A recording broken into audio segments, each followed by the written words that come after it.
దేశంలో సంచలనం రేకెత్తించిన ఆయేషా హత్య కేసు ఎన్నో మలుపులు తిరిగిన పరిస్థితుంది. ఈరోజు చూసుకుంటే సిబిఐ కూడా సాక్ష్యాలు లేవని తేల్చడంతో మరి కొద్దిసేపట్లోనే దీనికి సంబంధించిన అస్థికలు కూడా కుటుంబ సభ్యులని అప్పగించే ప్రయత్నాలు జరుగుతున్నాయి. ఈ దశలో మహిళా సంఘాలు భిన్న అభిప్రాయాలు వ్యక్తం చేస్తున్నారు.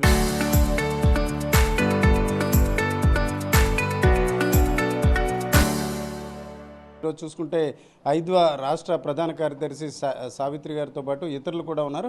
మేడం, చూశారు కదా, మొదటి నుంచి మీరు ఆయేషా హత్య కేసు సంబంధించి చూశారు. ఈరోజు సాక్ష్యాలు లేవని కేసు కొట్టేసింది సిబిఐ కూడా. సాక్ష్యాలు లేవన్న ఇది ఏ రకంగా పరిగణించవచ్చు? సాక్ష్యాలు లేవనడం అనేది ఇది చాలా దుర్మార్గకరమైన విషయము. ఆయేషా మీరా తల్లి తను ఇంటి దగ్గర ఉండి నేను ఇంటి ముందర నీళ్లు చల్లుతుంటే నా బిడ్డను ఎదురుగానే నా బండ్లో ఎక్కించుకొని పోయినారనేది సాక్ష్యాధారాలతోటిగా మేము ఐద్వా రాష్ట్ర మహాసభలో ఉమ్మడి రాష్ట్రంలో జరుగుతున్నప్పుడు మేము ఆమెను రమ్మని ఆహ్వానించాము. ఆమె చెప్పింది, ఆయేషా మీరా తల్లి ఎవరైతే కోనేరు రంగారావు గారి మనవడు ఉన్నాడో ఆయనే చేసింది, ఆయన్ను దోషిగా నిలబెట్టకుండా ఇతరులను దోషిగా నిలబెట్టడం ఇది సరైంది కాదు. కోనేరు రంగారావు మనవడే వాళ్ళు వచ్చి మా ఇంటి దగ్గరికి వచ్చి మా అమ్మాయిని తీసుకెళ్లారని చెప్పింది. ఇది ఆధారాలు లేవనేది కూడా ఇది చాలా తప్పు. ఎట్నొకట ఈ కేసును మసిబూసి మారడికాయ చేయాలనేది కూడా ఇది చాలా దుర్మార్గకరమైన విషయము. ఇప్పుడు కోర్టులు కూడా సరైన ఆధారాలు లేవని చెప్తున్నారు. మరి తల్లి చెప్పింది వినాలి కదా. తల్లి కళ్ళ ఎదుటినే బిడ్డను తీసుకొని పోతున్నారని చెప్పారు. మరి ఎందుకు ఆధారాలు లేకుండా పోయినాయి? తల్లి మాటను అసలు లెక్క చేయడం లేదు. కోర్టులు కానీ పోలీసులు కానీ అసలు వ్యవస్థే పక్కదారిని పట్టించింది. అందుకు కాబట్టి ఎవరైతే తల్లి ఏదైతే ఆయేషా మీరా తల్లి చెప్పిందో సాక్ష్యాధారాలుగా నేను చూశాను, నా కళ్ళ ఎదురుగా నేను కసు దోచుకుంటాను, నా బిడ్డను తీసుకెళ్లారని చెప్తుంది. దీనికి కారణం ఎవరు? కోనేరు రంగారావు గారి మనవడు.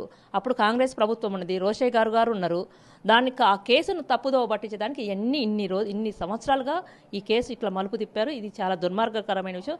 ఇలాంటి కేసులు వెంటనే కేసులు మాఫీ చేయకుండా, కేసులు పక్కదోవ పట్టనిచ్చకుండా ఎవరైతే దోషిగా ఉన్నారో ఆ దోషిని బోన్లో నిలబెట్టి వెంటనే శిక్షలు వేయాల్సింది పోయి ఈరోజు దాదాపు 25 సంవత్సరాల పైన అవుతుంది.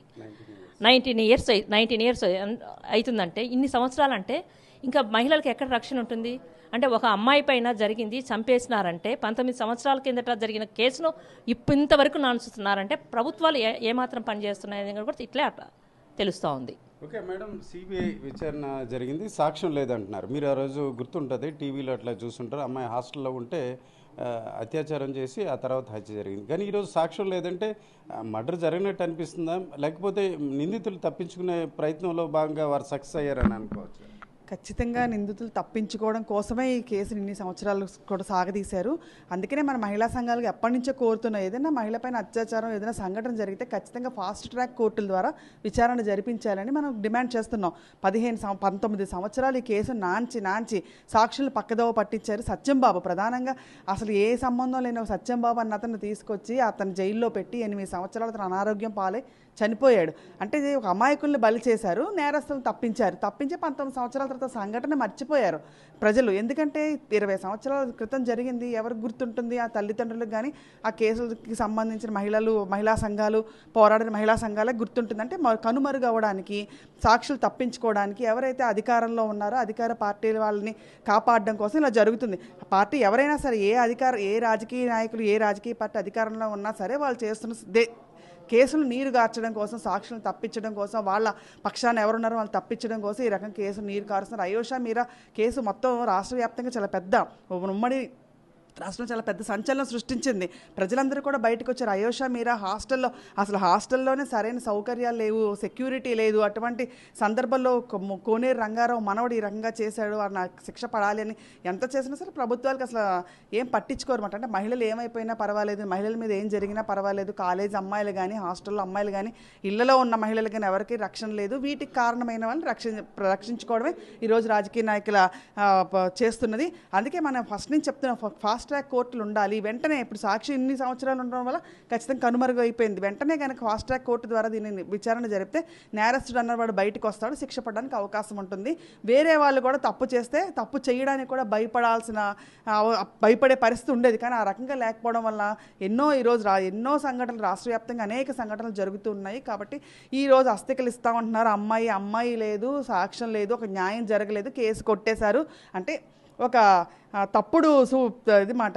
అంటే ఏదైనా ఏం జరిగినా సరే మహిళలకి రక్షణ లేదు అన్నది ఒక ఇండికేషను కనిపిస్తుంది ఈ కేసులో. ఓకే మేడం చెప్పండి, 2 సార్లు రీపోస్ట్ మార్టం చేశారు, అంటే పోస్ట్ మార్టం చేశారు, రీపోస్ట్ మార్టం చేశారు, అస్థికలు ఇంకా ఉంచారు.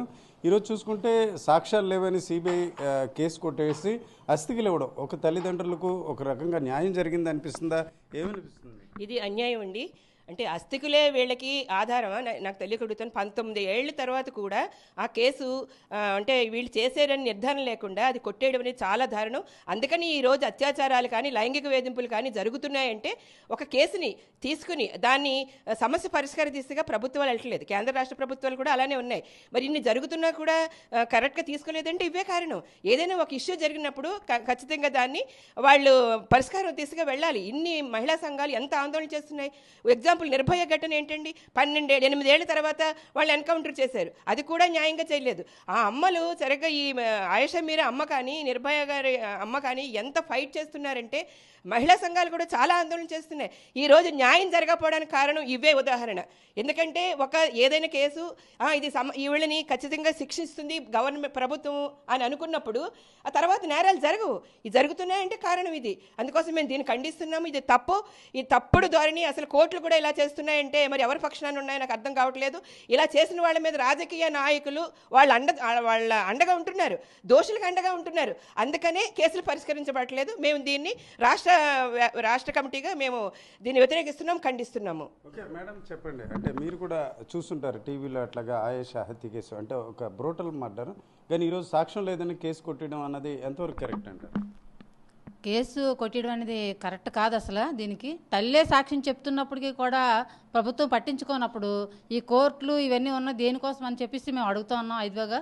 ఎందుకంటే ఒక రాజకీయ పార్టీ వాళ్ళకి అధికారం సపోర్ట్ చేస్తున్నాయి కాబట్టి ఈ కేసుని మలుపు తిప్పించే ప్రయత్నం చేస్తున్నారు. లేకపోతే 19 సంవత్సరాలు సాగాల్సిన అవసరం లేదు ఈ కేసుకి. అయితే మాత్రం స్వతంత్రంగా ప్రూఫ్లు కనబడుతూ ఉన్నాయి.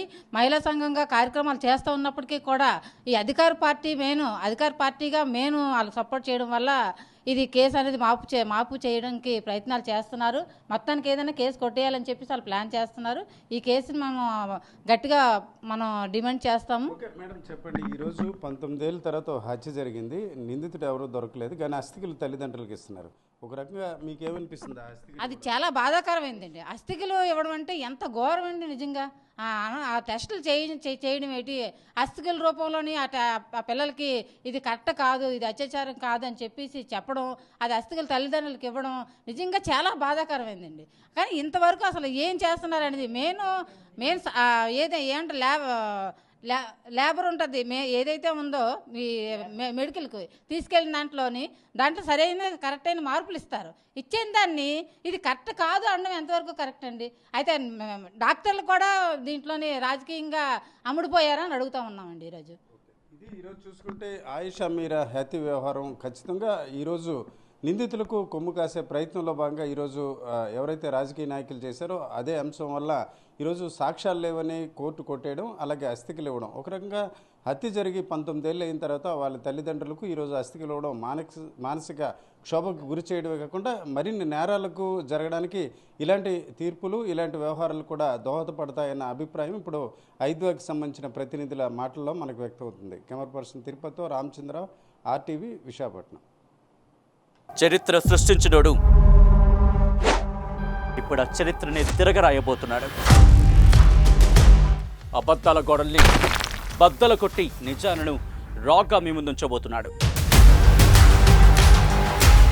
నిజమైన వార్తల కోసం వెంటనే డౌన్లోడ్ చేసుకోండి రా యాప్ని.